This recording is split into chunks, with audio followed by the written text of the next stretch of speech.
son gastos deducibles y cuáles no. Porque aquí la Exacto. gente, todo el mundo se lo quiere deducir todo hasta la tapa del bar. Entonces, Exacto. No, ¿qué aquí se tenemos que puede tener mucho, deducir y qué aquí no? tenemos que tener muchísimo cuidado porque los gastos deducibles, pues son ojo de muchas inspecciones, de muchas sanciones y tenemos que tener en cuenta que la ley lo pone bastante claro. La ley como autónomo se te aplican los mismos gastos deducibles que están en el impuesto de sociedades. Bienvenida, bienvenido a mi podcast Proyecta tu negocio digital, donde hablaré con expertos de todas las áreas de los negocios digitales, aprenderemos trucos y estrategias, conoceremos los mejores atajos y herramientas para ahorrarnos tiempo y dinero y descubriremos cómo implementarlo todo en nuestro día a día. Soy Sandra Fernández, Project Manager Digital, y si aún no entiendes a qué me dedico, puedes pasarte por mi web www.sandrafp.com y así sabrás qué puedo hacer por ti. ¡Comenzamos! Hola, ¿qué tal? Hoy tenemos aquí a Elisa Rodríguez, que es gestora administrativa perteneciente al Ilustre Colegio de Gestores de Valencia. Ella estudió Derecho en la Universidad Jaume I de Castellón, complementado con un máster en Asesoría Fiscal y Recursos Humanos. Su trayectoria profesional viene de trabajar más de 20 años como directiva de empresas, en las cuales ha podido sentar las bases de su proyecto, y desde hace unos años se dedica a la asesoría fiscal y legal de emprendedores y autónomos para hacerles la gestión de su negocio más fácil. Bueno, de hecho es mi gestora, o sea, que ya con eso os lo digo todo. Bueno, hola Elisa, ¿qué tal estás? Hola, buenos días, Sandra. Pues mira, muy bien y encantada de que hayas contado conmigo para este podcast y aquí estoy. Genial, bueno, ya sabes que te tenía súper fichadísima. Digo, serás de las primeras. Y nada, cuéntanos un poquito más sobre ti, que yo he hecho una breve introducción, pero explica un poco más exactamente cómo ayudas a esos emprendedores, como a mí. Pues sí, bueno, pues como os comentaba Sandra, pues soy gestora administrativa colegiada. Tengo una gestoría online en Castellón, pero presto servicio a toda España, porque hoy con las nuevas tecnologías no podemos poner la distancia como excusa para tener un gestor administrativo. Mi misión es acompañar a las emprendedoras y autónomas en su trayectoria profesional y desde mi gestoría pues ofrecemos un servicio, digamos, completo para todas aquellas personas que quieran emprender un negocio y mi misión pues, como he dicho, pues es acompañarlas en todos los trámites burocráticos que tengan. Me encanta pues ayudar a todas aquellas personas que quieran montar un negocio y sobre todo solventar las dudas. Sí, sí, y lo además lo haces genial. A ver, pues cuéntanos, ¿qué es lo primero que tenemos que tener en cuenta en materia fiscal y laboral si queremos emprender? Bueno, pues muy buena pregunta, porque es uno de los pilares básicos de todo emprendedor y de las primeras cuestiones que se tiene que plantear. Entonces, a la hora de materia fiscal y laboral, me imagino que ya el emprendedor o emprendedora pues habrá hecho un análisis de mercado, un estudio de viabilidad de su proyecto y lo primero que tiene que hacer es ver cómo quiere emprender, si como una persona física o como una persona jurídica, es decir, si emprende como autónomo o si ya pues directamente pues tener una sociedad. Saber directamente que cuenta con una pequeña provisión de fondos para pagar impuestos, porque aunque no tengas beneficios inmediatos, las obligaciones fiscales hay que cumplir con Hacienda.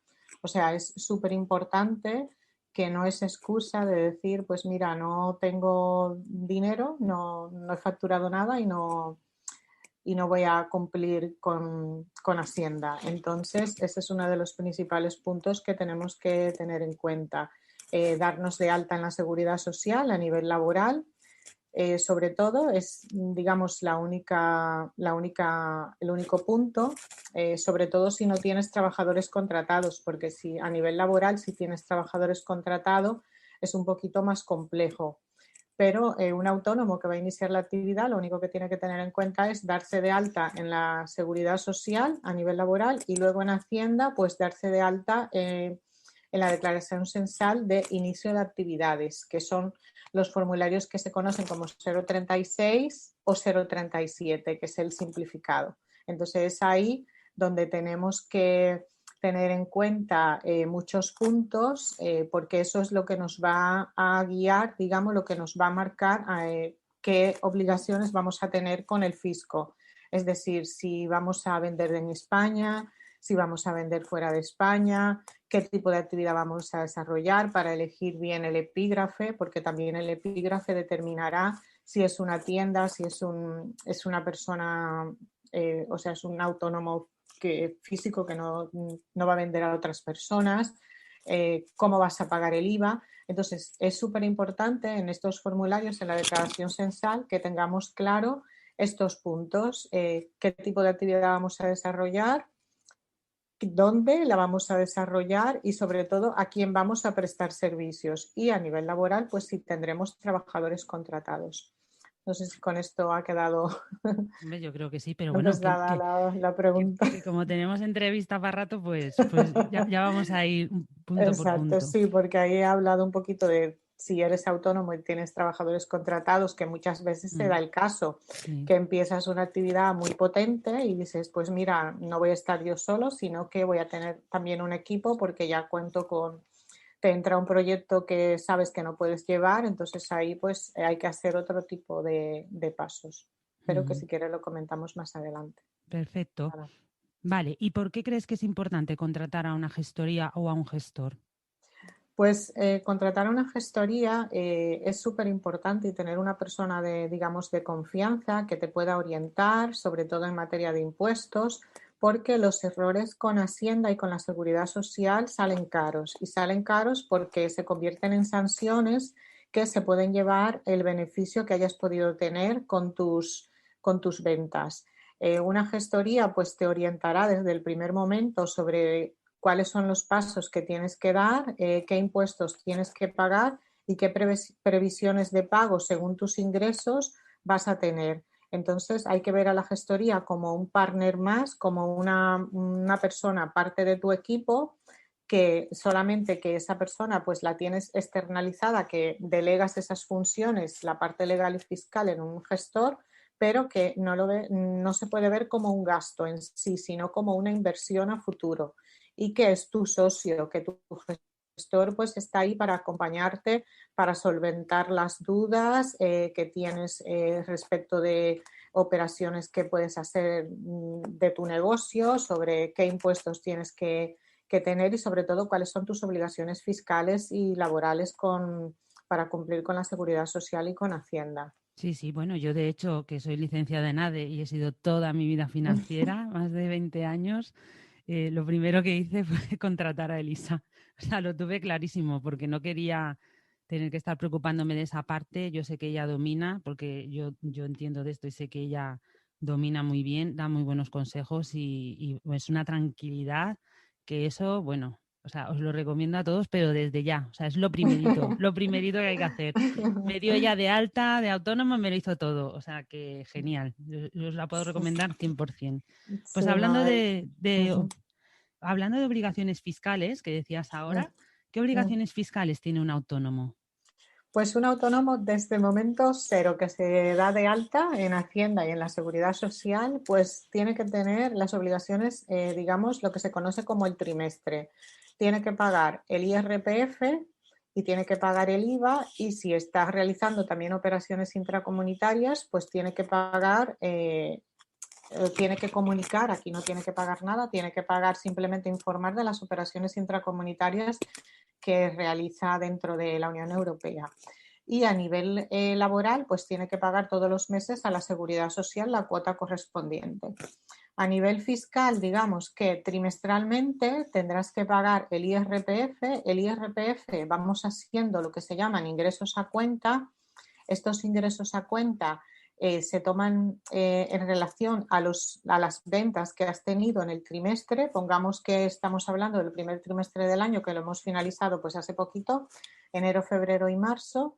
Entonces, del 1 al 20 de abril tendremos que pagar, digamos, hacer un pequeño ingreso a cuenta de un 20%, que es lo que establece la ley, la agencia tributaria, que pagaremos a Hacienda, ese 20% menos los gastos que tengamos, menos gastos deducibles. Y luego tendremos que pagar el IVA, que hemos soportado con la diferencia del IVA la diferencia entre el IVA repercutido y el IVA soportado. Es decir, que todas las facturas que hacemos llevan un IVA. Entonces, ese IVA tenemos que tener en cuenta que somos recaudadores de Hacienda, que el IVA no es nuestro, sino que lo estamos guardando. Entonces, cada 3 meses, del 1 al 20 cuando finalice el periodo, pues tenemos que devolver a Hacienda ese IVA que hemos soportado. Pero, a diferencia, si también nosotros como autónomos hemos adquirido productos o servicios que lleven IVA,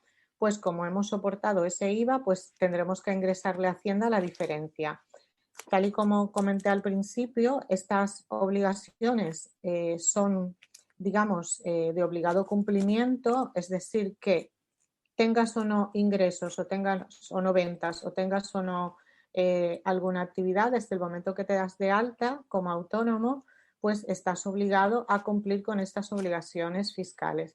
Y aparte del IVA y el IRPF, también tenemos las retenciones a cuenta, que las retenciones a cuenta pues son las facturas que tienes, que te emiten otro profesional, que retienes. Por ejemplo, si te quieres deducir el IRPF, si te quieres deducir la factura, pues el profesional pues está obligado a retener un porcentaje en concepto de IRPF. Entonces, esa es otra obligación que tiene el autónomo en el momento que tiene ya clientes o otros proveedores que les retienen en factura, también está obligado a presentar el modelo 111 de retenciones.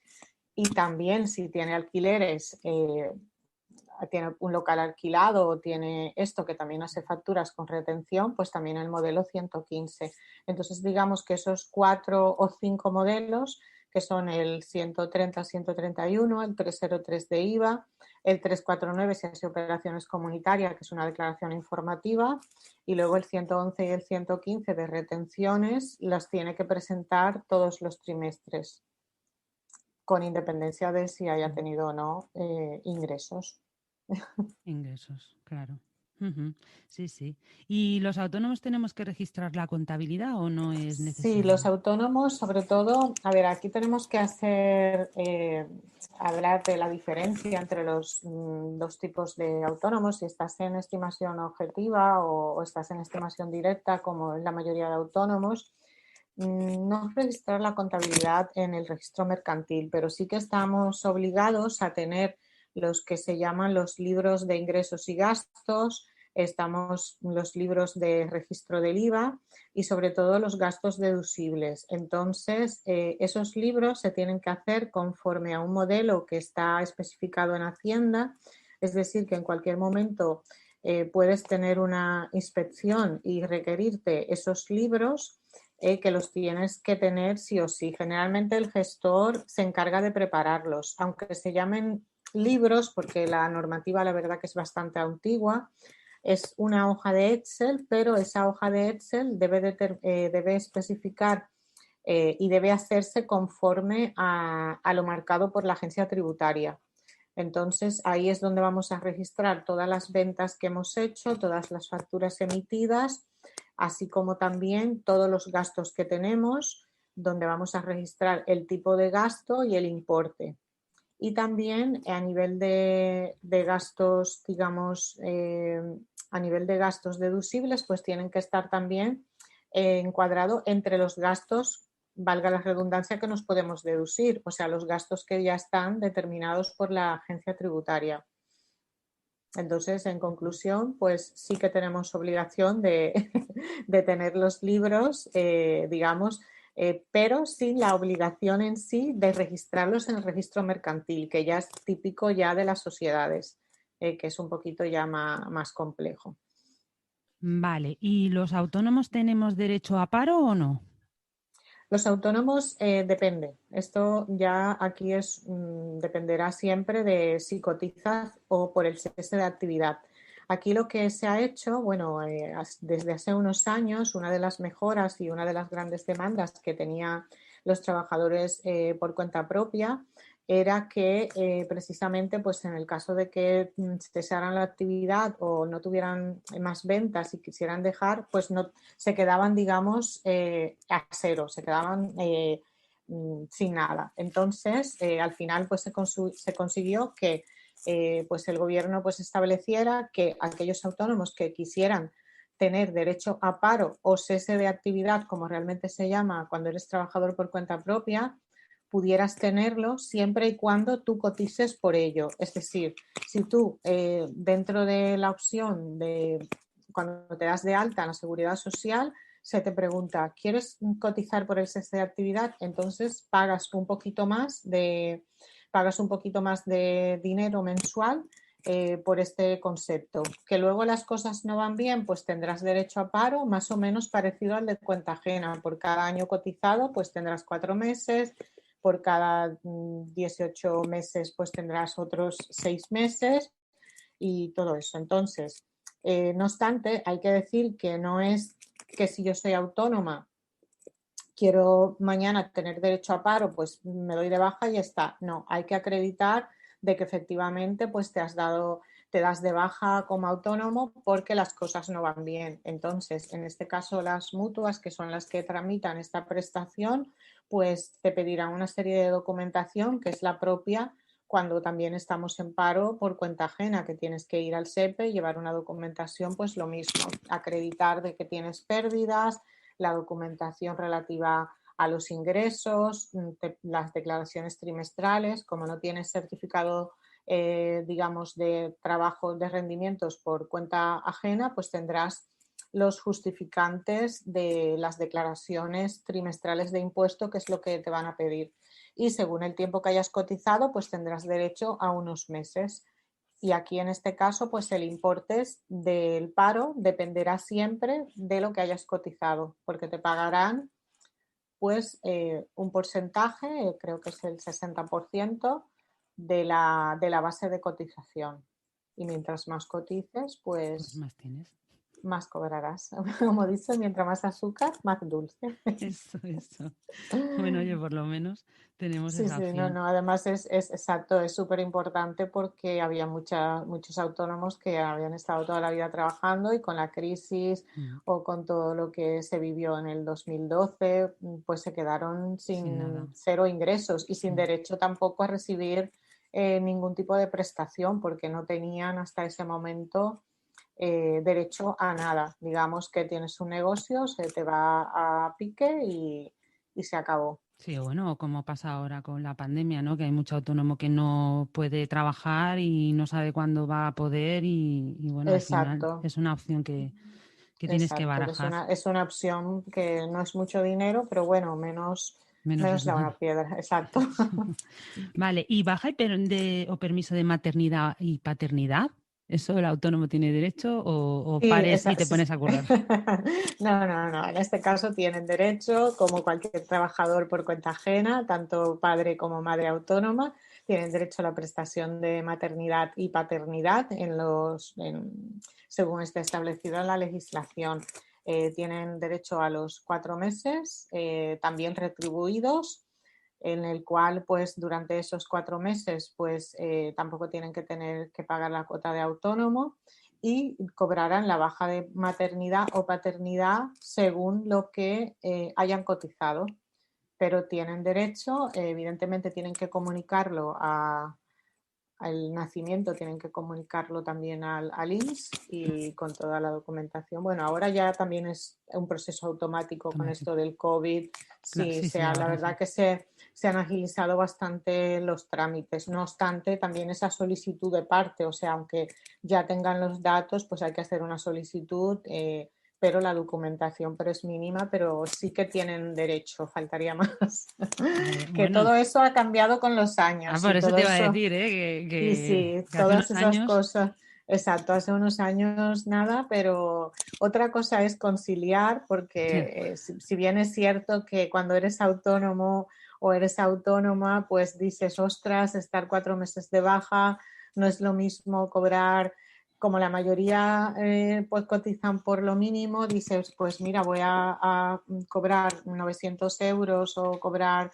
que a lo mejor en mi negocio puedo generar el triple, ¿no? Entonces, son muchos los que reducen el periodo de maternidad, o sea, el mes y medio este es obligatorio, pero luego puedes dividirlos en periodos durante el año. Es decir, que a lo mejor dices, pues mira, en agosto que tengo menos actividad, si te coincide, claro, con el periodo de maternidad, pues dices, pues mira, esos 15 días o 20 días pues los puedo distribuir. Bueno, Elisa, ¿y qué diferencia hay entre pagar más o menos cuota de autónomo? Pues la diferencia es que mientras más pagas de cuota de autónomos, más derecho a prestaciones vas a tener, más importe. Digamos, más paro, más si estás de baja por enfermedad o estás de baja de maternidad o paternidad, y más derecho a la jubilación vas a cotizar. Entonces eso implica de que cuando te das de alta, pues eliges la base de cotización, y si eliges una base más alta, siempre tendrán ese importe, digamos, esa base de cotización que has elegido como referencia. Entonces eso quiere decir que si tú quieres cobrar, digamos, en vez de cobrar 600 euros de paro o de cese de actividad, quieres cobrar 1.000, pues tendrás que cotizar en vez de lo mínimo, pues aumentar la base de cotización. ¿Y qué implica aumentar la base de cotización? Pues que en vez de pagar una cantidad al mes, que ahora está sobre unos 286 euros, pues pagarás más, Claro. más dinero, ¿vale? ¿Y hasta qué edad podemos incrementar esa cuota? Por ejemplo, de La cara a cuota la de la jubilación. jubilación la puedes incrementar hasta los 47 años, más o menos. Puedes incrementar, o sea, la puedes incrementar siempre que quieras, pero la diferencia está en que hasta los 47 años tú puedes aumentarla hasta los 4.000 y pico de euros, 4.070 y algo, puedes aumentar la base, ¿vale? Entonces, luego, a partir de los 48 años, solo podrás incrementarla hasta los 1.077. Pues lo que te comentaba, que entonces tú puedes aumentar la base de cotización el primer trimestre del año, el enero a marzo, y luego se toma en cuenta en abril, luego de abril a junio, y luego se toma en cuenta a partir de julio, etcétera. Entonces, si antes de 47 años tú puedes decir, pues mira, yo quiero cotizar hasta los 4.000 euros, pues tú puedes poner la base de cotización hasta 4.000 euros, que es la base máxima, 4.000 y pico. Pero si tienes 48 años o más, quieres aumentar la base de cotización porque has estado siempre pagando la mínima, el gobierno te dirá, la seguridad social te dirá, ojo, quieto, no puedes tener una base de cotización de 4.000 euros porque ya sabemos que lo que quieres es cobrar más pensión de jubilación.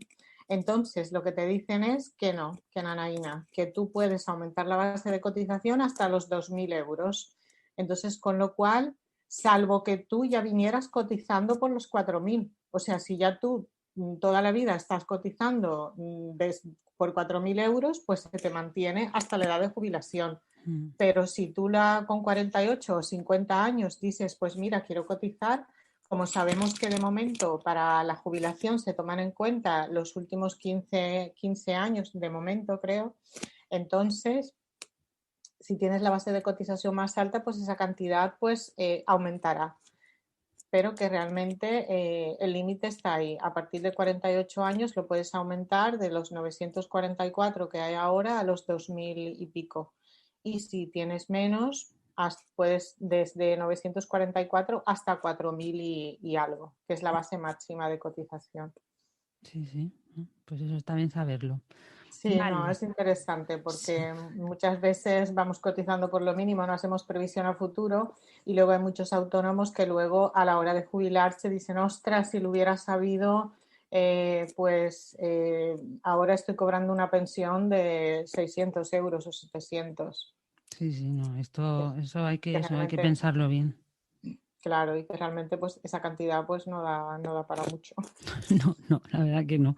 Vale, y la figura de los falsos autónomos, ¿eso qué es? Pues los falsos autónomos son aquellos trabajadores que trabajan, bueno, son trabajadores por cuenta propia. Más del 75% de su actividad la hacen con un solo cliente. Digamos que su facturación, pongamos uno de los casos más comunes, un repartidor de Globo, por ejemplo, o los famosos riders, ¿no? Ellos trabajan para una empresa que es Globo el cual solamente trabajan para ellos. Este tipo de trabajadores, la empresa les ha hecho hacerse autónomos, tienen que facturarle, pagar la seguridad social como trabajadores autónomos, pero ¿qué pasa? Que a la hora de facturar, pues Hacienda se da cuenta de que todas sus facturas provienen y la seguridad social provienen de un solo proveedor. Entonces, la Inspección de Trabajo ha dicho, esto no es un falso autónomo, esto es un trabajador por cuenta ajena. ¿Por qué? Porque la empresa es la que le da las directrices, hay un vínculo, el autónomo no trabaja, o sea, bajo su libre albedrío, sino que es la empresa, digamos, el proveedor, el que le dice, pues ve a esta casa, reparte, recoge los pedidos, recoges las facturas, todo. Entonces, es lo que se llama un falso autónomo. ¿Y qué puede pasarnos si Hacienda o la Seguridad Social considera que nosotros somos falsos autónomos? No, a nosotros nada, realmente. O sea, lo que le pasa es a la empresa. A la empresa que te está contratando, ¿no? Eso es, exacto. Entonces, ¿por qué? Porque la diferencia de ser trabajador por cuenta ajena y por cuenta propia, pues que el trabajador autónomo pasa a ser un trabajador por cuenta ajena, teniendo la empresa que cotizar, hacerle un contrato de trabajo también por cuenta ajena, porque también para ser, que no lo había comentado antes, para ser falso autónomo, también tienes que tener un contrato, digamos un contrato con la empresa, que también se registra y todo esto en el SEPE.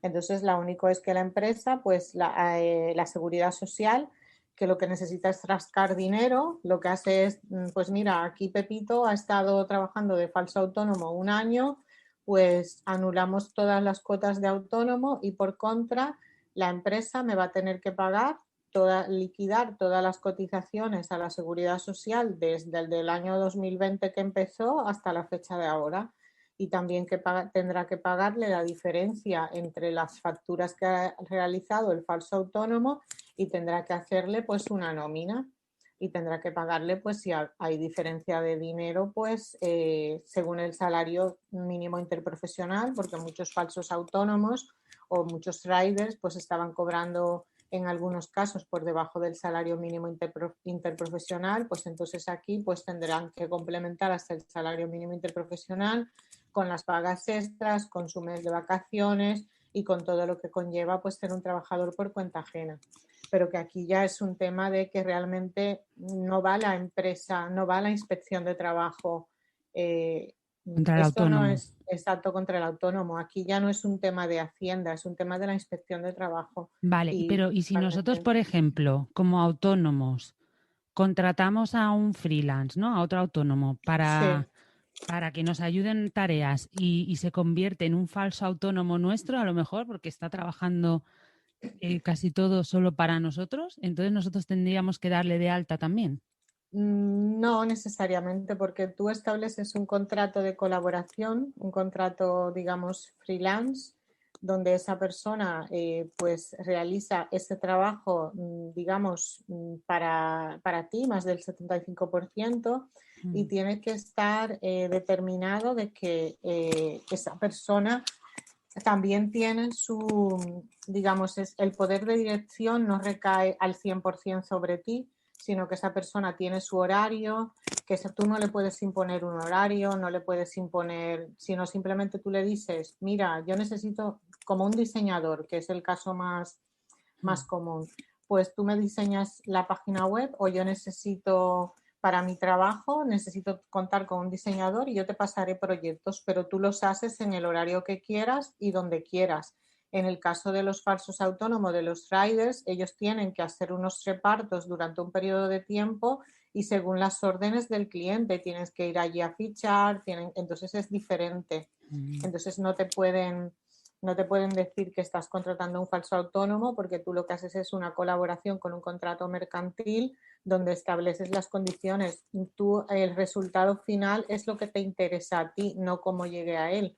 O sea, a ti lo que te interesa es que esa persona te realice, digamos, el diseño o te realice el trabajo que tú le has encomendado, pero te da igual que lo haga el domingo a las 10 de la noche como que lo haga el lunes a las 9.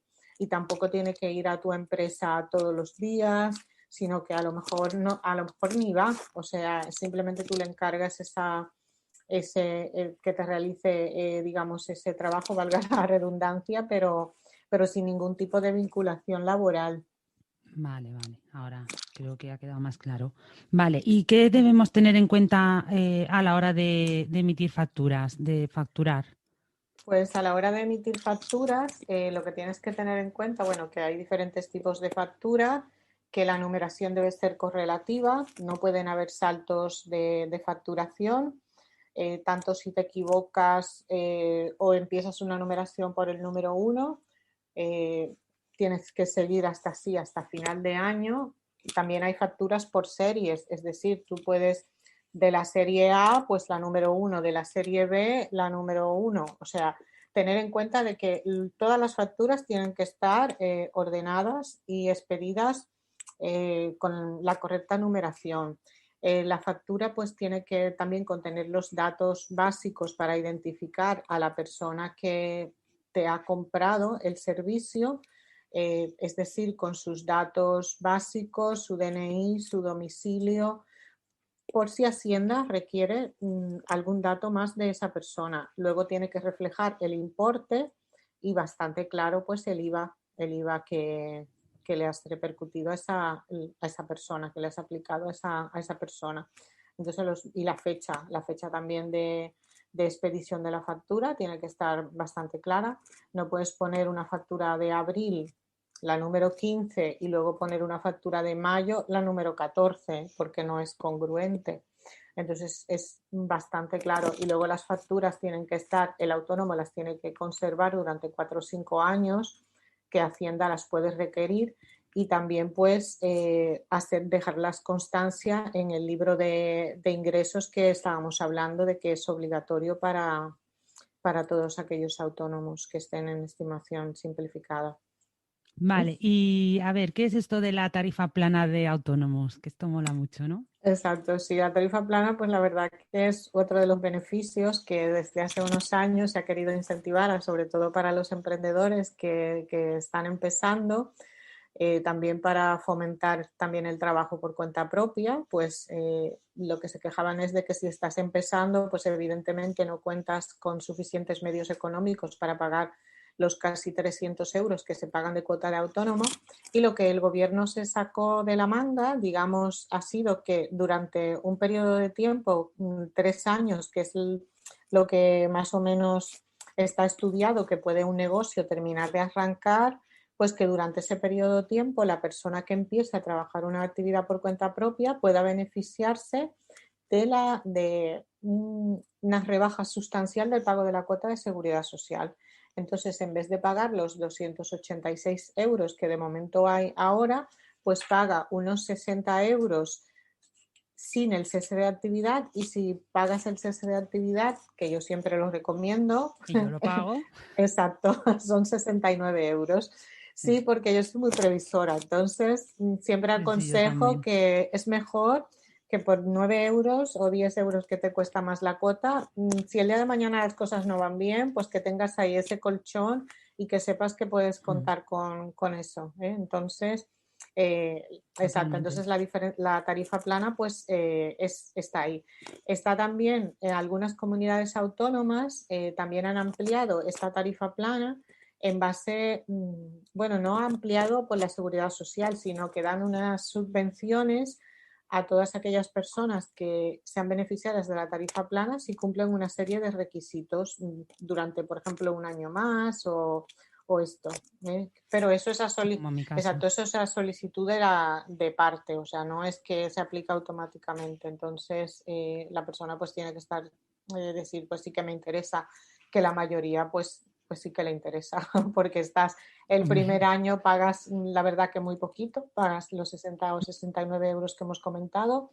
Luego, de los 12 a los 18 meses, pagas 140 euros, que está muy bien, hasta que llegado el momento, hasta los 3 años, que pagas ya los 300 euros. Bueno, casi, porque va a 287 euros, que está más o menos la cuota ahora. Y se prevé que también vaya subiendo más en los próximos años, o sea que que es Sí, bastante. toca pagar. Pero bueno, de momento es una ayuda. Sí, Es verdad que para los que estamos empezando no es lo mismo pagar 60 o 69 euros que pagar casi claro, 300. hombre, es que es bastante considerable y es un buen apoyo porque dices, ostras, si no puedo yo conseguir 70 euros, pues por lo menos te da un poquito de fuerza. O sea, y con Sí, casi lo que pasa que yo igualmente, como ya sabes también que soy previsora, soy de las que voy guardando de más. eso Siempre es. guardo de más, porque así es una manera de acostumbrarme cuando me toque pagar lo que me tocará pagar, pues no encontrarme, ¿no?, con ese sablazo de golpe y porrazo de pagar 69 a pagar Exacto, eso como es. 300 y es Claro. como, ¡ah! Si vas facturando, te vas haciendo la idea de que vas pagando 300 y así también te obligas un poquito a buscar más clientes. Y dices, ostras, no, realmente tengo que facturar más porque tengo muchos costes y los costes por lo menos tengo que sacarlos de mi negocio. Sí, sí, hay que tenerlo en cuenta eso. Aunque al principio pagues menos, tienes que hacerte la idea que vas a acabar pagando eso y eso lo tienes que ir guardando. O bueno, por lo Eso menos es. yo lo hago así.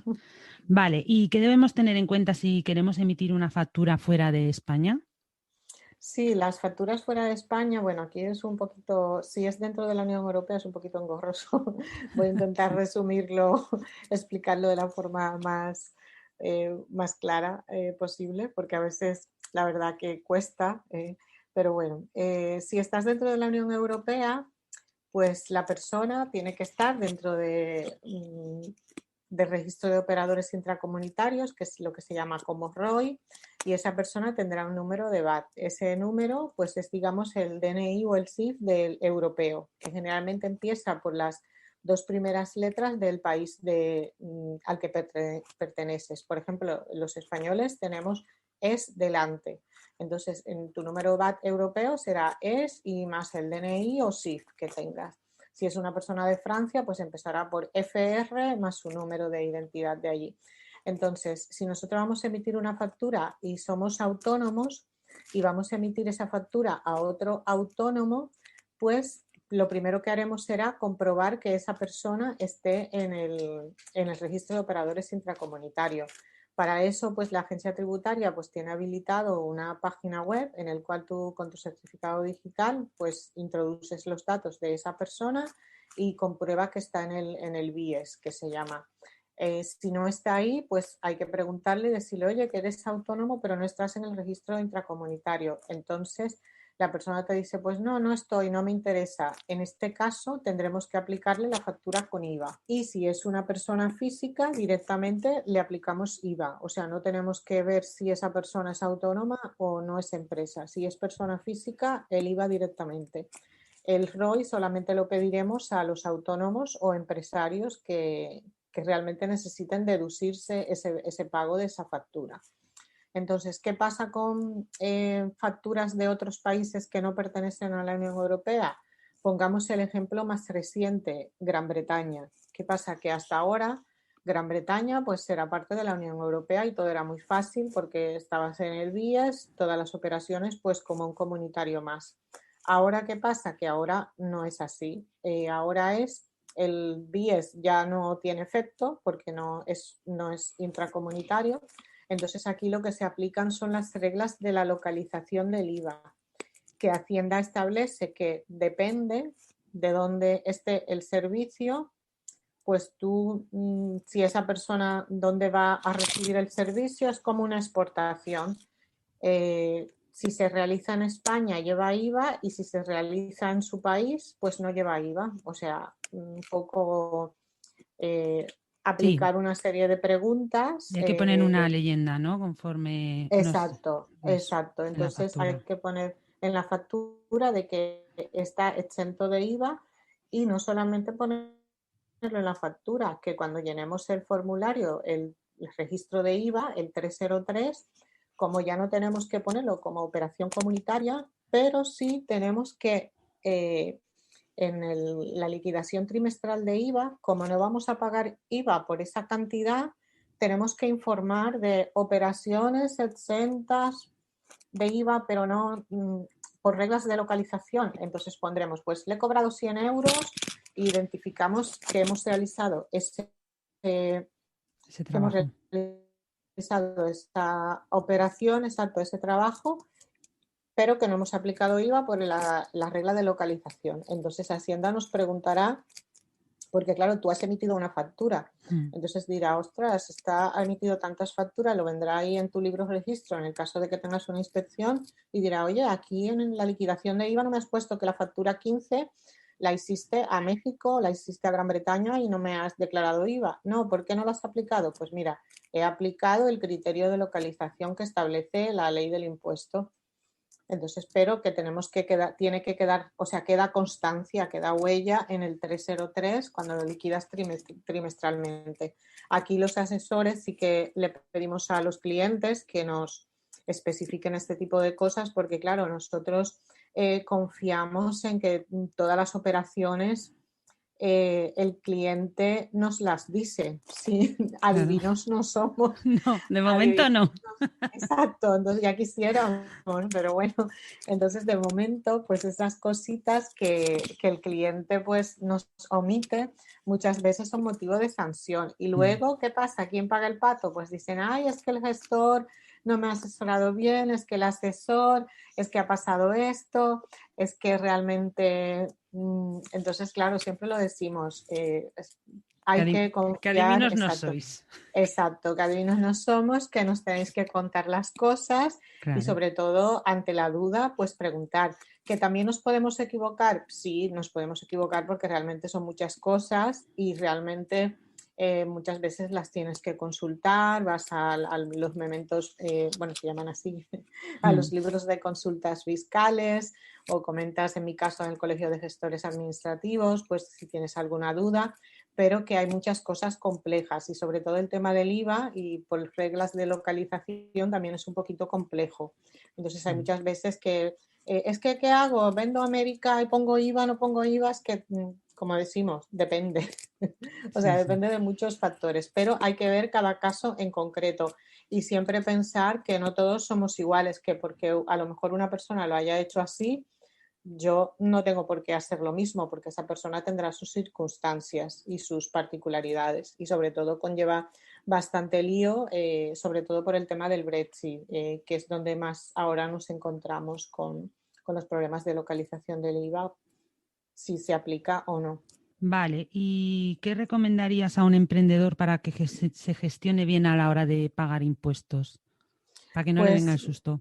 exacto, para que no me Básicamente. asusto. Lo has dicho, lo has comentado antes, o sea, ser previsora, guardar, o sea, si facturas, intentar hacer una previsión de lo que vas a pagar, intentar hacer una previsión y sobre todo ahorrar, sabiendo que tienes que pagar impuesto cada 3 meses, en vez de ahorrar pues por lo menos un 35% de los factura. ingresos, exacto, de lo que factures y sobre todo también tener todo guardado, toda la documentación archivada, ya sea en el ordenador y si la tienes en físico, pues en una carpeta, tener todo lo que es todo localizado, si tienes por si hay alguna inspección, que todos podemos ser susceptibles de tenerla, no solamente las grandes empresas y sobre todo también tener organizado y hacer las previsiones que hemos comentado antes.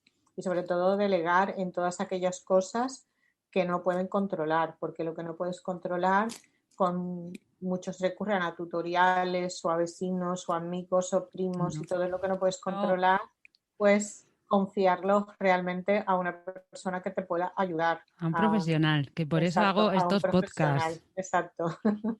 Que siempre hay alguien que lo va a hacer mejor que tú, pues ahora Sí, conocéis a sí, los no, profesionales que os pueden ayudar y que realmente son claro, necesarios. O sea, y claro, es para que mí lo de la sí. gestoría es que es básico, o sea, es lo primero, primero, primero.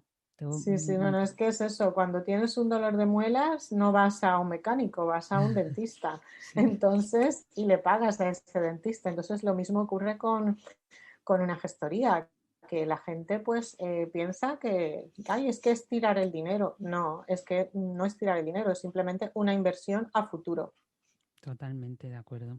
Vale, ¿y qué diferencia hay entre un autónomo y una SL? Porque hay veces que cuando te vas a dar de alta, a veces no sabes bien si crear una SL o ser autónomo. O sea, ¿cómo lo diferenciarías y qué aconsejarías? Sí, bueno, a ver, todo depende de los ingresos que tengas o preveas tener.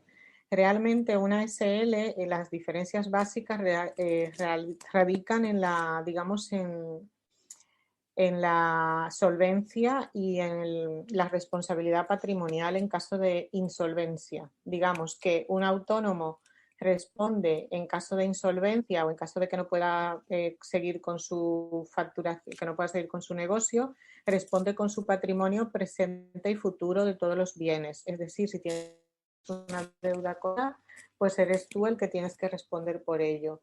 Mientras que una sociedad, dependiendo del tipo de sociedad, en este caso, bueno, hemos hablado de la SL, la sociedad, como su nombre indica, es una sociedad de responsabilidad limitada. Esto quiere decir que si yo tengo una deuda con Hacienda o con un proveedor de 10.000 euros, a mí no me pueden embargar más que el capital que yo tenga en la sociedad limitada, que hasta ahora pues es de 3.000 euros el mínimo. Entonces, si tengo una capital, como la mayoría siempre tienen 3.000 euros, pues te podrán embargar esa cantidad y tú, siendo autónomo societario, pues no eres responsable de las deudas de la empresa, aunque esto también tiene un matiz. No eres responsable, o sea, en caso de insolvencia punible, sí. O sea, si tú has desviado dinero de la sociedad y ha habido una intención dolosa y todas estas cosas, pues en este caso sí, porque también la ley, si no, muchos dirían, pues mira, yo desvío dinero así por mi cuenta, quiebro la sociedad y no voy a ser responsable penalmente. Ojo, que esto también, pues, lo que pasa es que tiene su matiz, pero la diferencia radica en la responsabilidad, que la sociedad pues responde con el capital del capital que tenga la sociedad y no repercute a las personas que son los propietarios, digamos los socios, los autónomos societarios. La diferencia, ¿cuándo puedo empezar por una sociedad? Pues muy fácil, depende de las previsiones que tenga de facturación o del tipo de sociedad que quieras montar. Si prevés que vas a tener un negocio que va a ser, digamos, una bomba, que sabes de ciencia cierta de que vas a facturar más de 30.000 euros, aquí ya es recomendable directamente montarte una SL. ¿Por qué? Porque la sociedad tributa por un importe fijo, o sea, un tipo fijo, mientras que el autónomo es un impuesto progresivo, que mientras más factures, más dinero, exacto, más dinero vas a pagar. Entonces, tú por 30.000 euros o a partir de 24.000 dirás, ostras, por 30.000 euros yo tendré que pagar un tipo del 32 o 34%, la verdad, estoy hablando de memoria. Dirá, pues mira, me compensa hacerme una SL.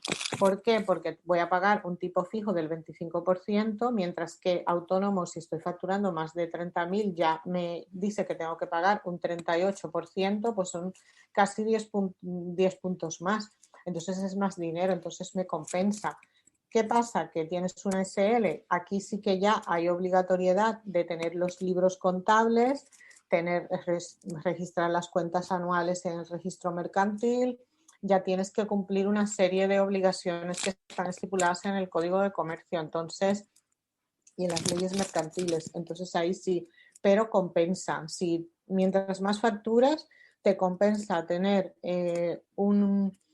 delegar también la contabilidad, porque tienes que tener la contabilidad ajustada a lo que establece la normativa, y depositar todos los años las cuentas, salvo si no, pues hay sanción, es simplemente cumplirlo, pero volvemos a lo mismo. Si tienes una gestoría que te hace todo este trámite, pues la gestoría pues se encarga de que esa persona pues haga todo eso, o sea, de que la empresa pues cumpla con todas las normativas vigentes. Eso, Pero tú te dedicas a básicamente facturar y la gestoría a llevártelo exacto, todo, que es lo que tiene que ser. exacto, sí, sí, exacto. Entonces ahí la diferencia es eso, que las obligaciones contables y fiscales son un poquito más en la sociedad limitada, pero por otro lado tienes una tranquilidad impresionante porque sabes que si el día de mañana las cosas van mal, no te irás a pique con la empresa, que es lo que ha pasado en la época de la crisis del 2012, lo que está pasando ahora también con muchos, digamos, negocios de hostelería, muchos negocios del sector comercios, pequeños comercios que con el tema COVID o con la pandemia pues han tenido que cerrar y eran autónomos y han visto cómo por deudas a Hacienda y a la agencia tributaria y a proveedores, pues pueden tener deudas que van a tener que responder con su patrimonio. O sea, si tienes una deuda, entonces la sociedad pues te da ese respiro. Entonces muchos en el momento, claro, te da tranquilidad y seguridad. En el momento que empieces a facturar, yo los recomiendo a partir de 24.000 euros de facturación al año, pues ponerte una SL.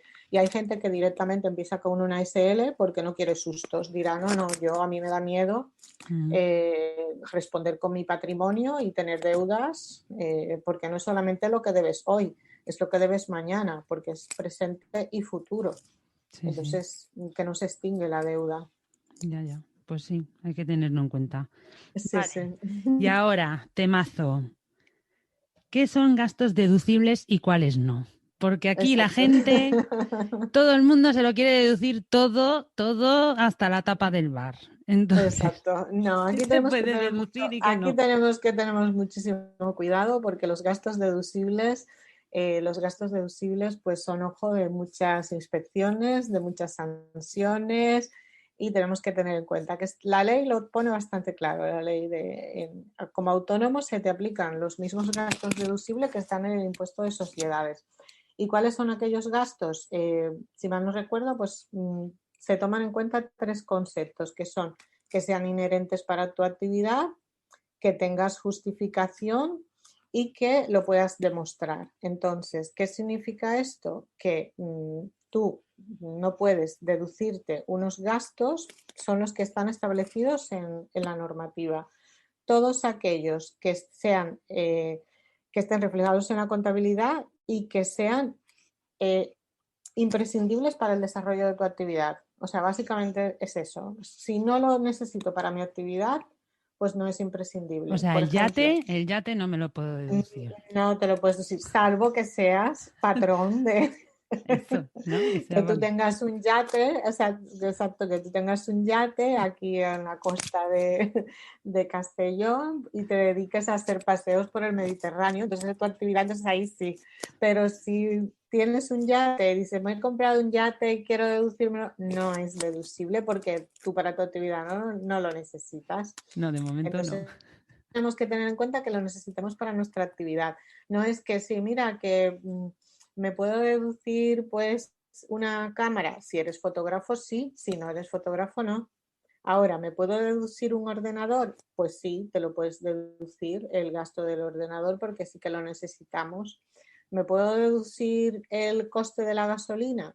Si eres un repartidor, sí.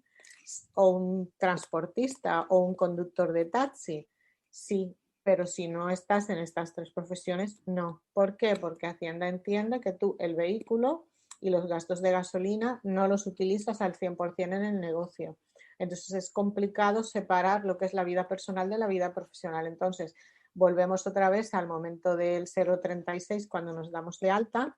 Aquí ponemos nuestra actividad. Entonces si ponemos que yo soy, digamos, abogada, yo me tengo que deducir todos los gastos que son inherentes a mi profesión. ¿Entre cuáles gastos están? Pues mira, te puedes deducir los gastos de consumos de explotación, que son todos aquellos productos que necesites para tu actividad, por ejemplo, una silla, un escritorio, un ordenador, me puedo deducir la tinta de la impresora, me puedo deducir pues la asociación a colegios profesionales y asociaciones que son relevantes para mi desarrollo profesional, los gastos de publicidad. Me puedo deducir conceptos, por ejemplo, si hago también una colaboración con otra persona, los gastos de gestoría, servicios profesionales, con lo cual es un dinero que tú pagas al gestor, pero que luego te lo deduces. Entonces dices, ¿para qué voy a tener dolores de cabeza si yo me puedo deducir ese gasto? O sea que prácticamente me sale a cero porque no me cuesta nada. Entonces te puedes deducir los gastos a servicios profesionales, todo esto, los gastos de teléfono, pero ojo, el gasto de teléfono siempre recomiendo que sea un teléfono de uso exclusivo para el negocio, porque si tienes la línea de teléfono personal y la profesional unida, siempre es más difícil de que Hacienda pueda determinar de que tú lo usas exclusivamente. Entonces no te vas a poder deducir el importe de la factura en su totalidad. Entonces te puedes deducir también el consumo de Internet. También desde casa también tienes el beneficio de que desde hace unos años los autónomos también que trabajan desde casa se pueden deducir el 30% de los gastos, digamos, consumos de luz, internet, alquiler, todo lo que sea si trabajas desde casa. Cuando te das de alta, pues especificas que trabajas desde casa en vez de un local fuera de la actividad y especificas unos metros cuadrados. Entonces, Hacienda entiende que si tú estás en una vivienda, pues si has puesto 20 metros cuadrados y pagas 100 euros de luz, pues te podrás deducir el 30% del 20% de los 100 euros, o sea que serán el 6%, digamos, Sí, bueno, por que así algo decirlo. te puedes deducir No, exacto, pues todo lo que nos podamos deducir hay que deducirlo, pero lo que no se puede deducir, pues no. exacto, pero que está claro que esos son los gastos siempre que estén justificados, que lo puedas tener en la contabilidad, que quede reflejado en los libros de ingresos y gastos y que sea específico para el desarrollo de tu actividad. Genial. Unas gafas no son deducibles. No, aunque yo las Aunque las necesito. necesitemos. Yo las necesito para ver, pero no cuela, no cuela.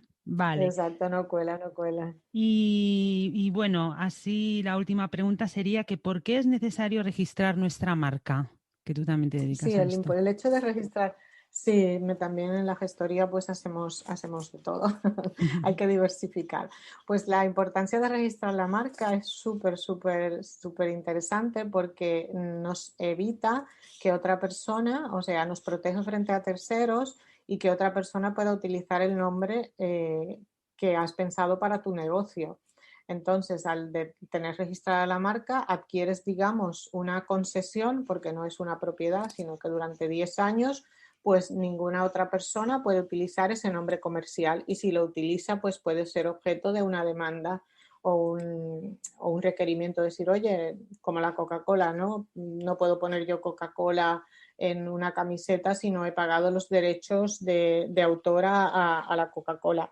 Entonces nos protege sobre todo del uso frente a terceros y es muy conveniente sobre todo para aquellas empresas y personas o autónomos y emprendedores que tengan un nombre comercial en su negocio, es decir, que no tengan su nombre de marca personal. Sí que es súper importante porque empiezas a utilizar un nombre por decir así, Coca-Cola y luego te das cuenta de que, ostras, estás registrado ya, se te va a pique todo lo que es la producción, todo lo que es la marca, todo lo que has hecho, aparte de que puede ser susceptible de tener una demanda civil por el uso y requerirte también el pago de derechos por el uso de ello. Entonces, registrar una marca es súper importante, sobre todo lo que he dicho antes, si no es una marca personal, que es una de las cosas que debemos hacer desde que empezamos. O sea, si tú en vez de llamarte Sandra Fernández decides ponerle a tu negocio otro nombre, pues Pandora o lo que sea, dirás, pues primero voy a ver si el nombre está disponible y luego que lo tenga, pues si está disponible, pues exacto, lo registro, que el registro de marca se hace, es muy rápido, muy sencillo y tampoco cuesta mucho. O sea, también es un gasto deducible porque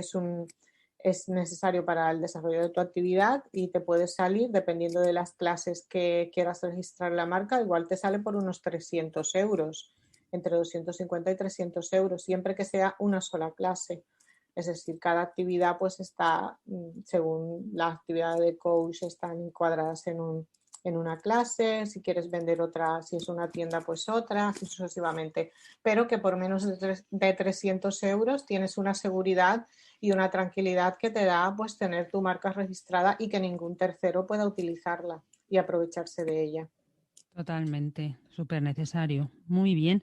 Pues nada, ahora dinos a ver cómo pueden encontrarte. Yo a ti ya te tengo más que fichada. ¿Cómo te pueden encontrar? Pues nada, me pueden encontrar en Instagram, en las redes sociales como Elisa Rodríguez /asesora legal y mi gestoría en la web que es www.gestoriaerodriguez.com y luego el correo electrónico que es info@gestoriaerodriguez.com. Sí, Me podéis encontrar ahí. Dejaré en las sí, notas en las redes sociales. Cualquier duda que tengáis, pues estoy para solventar y ayudar. Y sobre todo pienso que lo que he comentado en el transcurso de la entrevista, que no penséis en el asesor o en el gestor como una persona que solamente va a cobrar, sino que es vuestro compañero de equipo, que estáis en el mismo barco, que el objetivo nuestro es siempre ayudar al emprendedor y al autónomo para que pague menos impuestos y sobre todo asesorarle para que tenga cuidado y sobre todo de que pueda realmente sacar su negocio a flote con la seguridad y tranquilidad legal y fiscal. Porque estas cosas, el desconocimiento de la ley no exime de su cumplimiento. Es una frase que conocemos casi todos y el hecho de no saber o no conocer qué impuestos tengo que pagar o que si tengo que llevar algún libro registro o no, Hacienda te puede poner una multa de 200 o 300 euros por no presentar un documento. Entonces siempre es la importancia de contar con una asesoría que sea tu partner, que esté ahí y que cualquier duda que tengas pues te puedas solventar. Genial. ¿Y qué consejo final les darías a los que nos están escuchando? Bueno, mi consejo final, bueno, ya lo he comentado a lo largo de la entrevista, sobre todo que tengáis las cuentas claras, que archivéis toda la documentación, sobre todo que seáis previsores, que penséis en el futuro, que si ganáis 100, guardar 30 o guardar la mitad, por lo menos, porque hay que pensar en el futuro. Y sobre todo también que elijáis pues a un profesional también que os pueda aconsejar y si es un profesional colegiado pues muchísimo mejor porque el hecho de ser una gestoría pues te da una garantía de servicio, garantía de calidad que además está amparada por un seguro de responsabilidad civil en el caso de que como humanos nos podamos equivocar en el futuro. Entonces siempre que confiéis en una persona que tenga una buena trayectoria profesional y sobre todo pues unas previsiones, así como hacéis una previsión de ingresos y un plan de negocio para vuestro proyecto, que confiéis. La planificación financiera es importantísima en cualquier negocio porque sin una buena planificación financiera nuestro negocio no va a funcionar por más interés que le pongamos. Entonces, eso es cuanto os puedo decir. Vamos, 100% de acuerdo contigo. Pues nada, Elisa, pues infinitas gracias por explicarlo todo tan clarito, por ser tan franca y tan sincera, que yo por eso me enamoré de ti cuando te conocí y dije, esta es la mía, me lo explica todo súper bien, aunque yo ya lo sé, pero se nota quién sabe, quién domina, quién conoce y nada, muchas gracias por prestarte a esta entrevista. Pues muchísimas gracias a ti, Sandra, nuevamente y estoy aquí para lo que necesitéis. Un besito a todos. Nada, un besito. Chao. Espero que hayas aprendido y disfrutado a partes iguales. Y si te ha gustado, me encantaría que te suscribieras a mi canal y que me dejaras una reseña para que otras emprendedoras puedan recibir este contenido de valor. Te espero la semana que viene para seguir conociendo de primera mano todos los secretos que se esconden detrás de cada negocio digital. ¡Hasta la próxima!